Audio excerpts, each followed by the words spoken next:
I didn't want to go to that company bash. Claire had been hyping it up all week, how their flawless coworker Daniel had planned every detail, how considerate he was, how everyone at the office adored him. She kept saying his timing was perfect, that he always had the right joke ready. I smiled through her excitement at first, dismissed the niggle inside me, but something small and persistent had been growing in my chest. I told myself it wasn't jealousy. That was the story I kept rehearsing. The lobby that night looked lifted from a glossy spread. Twinkling lights, bubbling champagne, music loud enough to blur conversations into a pleasant hum. Claire glowed in that deep crimson dress she saves for nights that matter. It was the same light she used to give me, the kind that said she was present and being seen. Yet tonight it felt like I was just another accessory on her arm. "Babe, this is Daniel," she said, taking my hand and steering me toward a tall, sharply dressed man with a perfect smile. His handshake was assured, the kind that quietly declared victory. "Ethan, right?" he said. "Heard a lot about you." The line, the grin, the pause. It wasn't casual politeness. It was precise, intentional. Claire laughed at something I missed, her fingers brushing his sleeve. I felt like air in my own marriage, holding a glass of something that tasted like nothing at all. All evening, he kept glancing my way. Not challenging, more like someone who knows a secret and delights in it.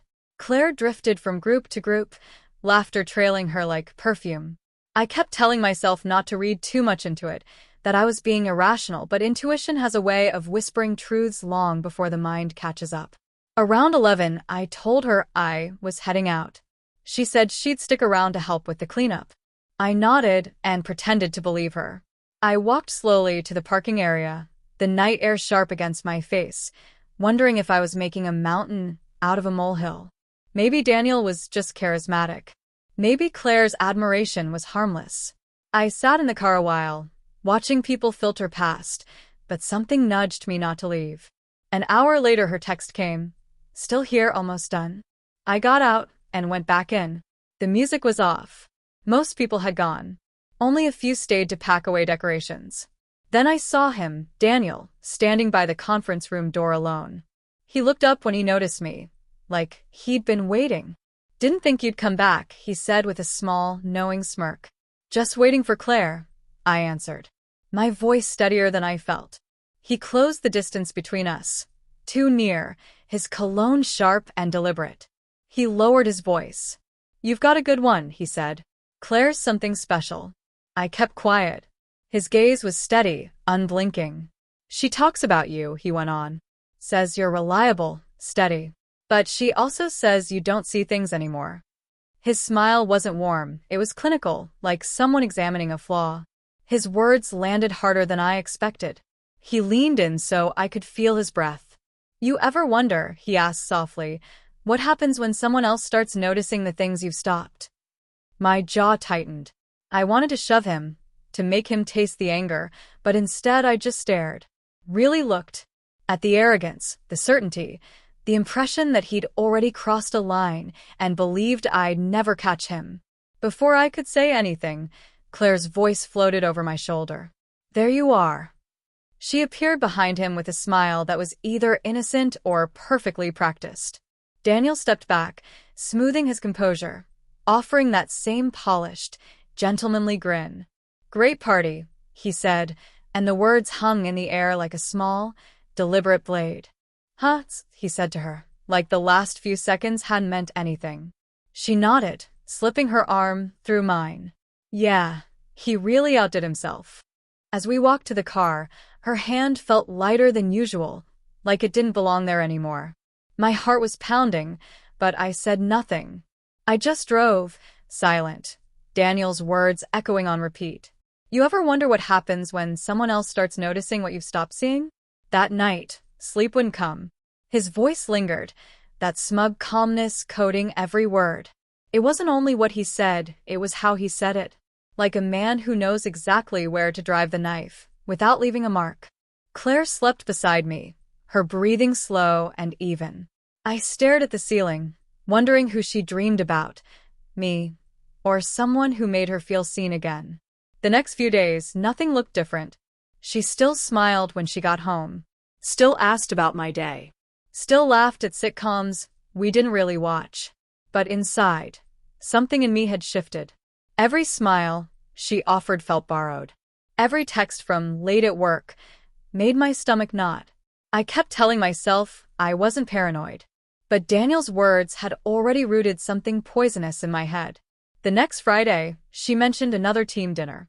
Just a short one, she said, putting on her earrings. Daniel's wrapping up the project. I forced a smile. You and Daniel seem close. She froze for half a breath. Too quick for most people to catch, but I did. He's just a coworker, she said, sharp, defensive. You're reading too much into it. I nodded. Have fun. After she left, I sat in the quiet for a while, listening to the clock tick in an empty house that suddenly felt staged, like a set after everyone's gone home. Eventually, I stood, grabbed my jacket, and drove. I didn't plan it. I just went. Her office was half dark, glowing faintly through the glass. It looked empty, except it wasn't. I parked across the street and waited. Eventually, I saw her car. Then her.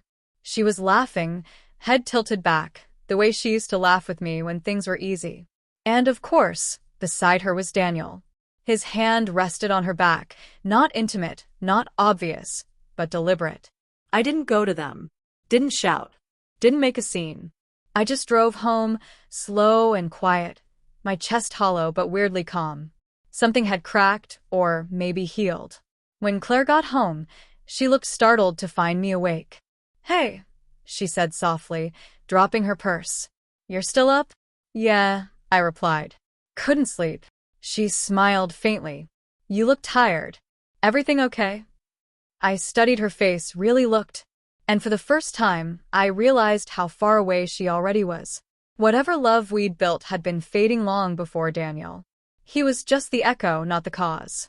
I'm fine, I said finally. But I think we need to talk.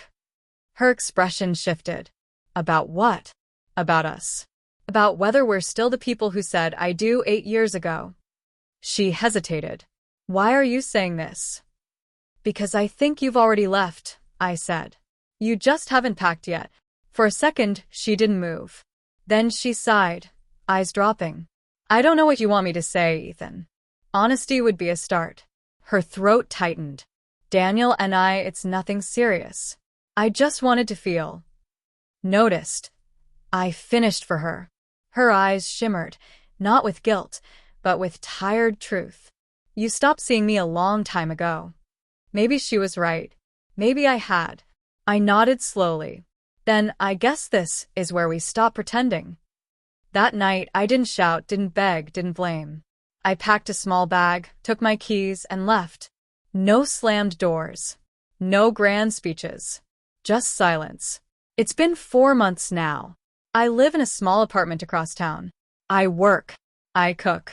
I sleep better than I expected to. Sometimes I think of her. Not with anger, but with a faint, distant sadness. And every so often, I hear Daniel's voice again. You ever wonder what happens when someone else starts noticing what you've forgotten? Back then, those words haunted me. Now, I understand. Love doesn't always end in betrayal or noise. Sometimes it dies quietly, not because someone stole it, but because both of you stopped guarding it. And when that happens, the haunting isn't what they said. It's realizing how long you've been haunting yourself.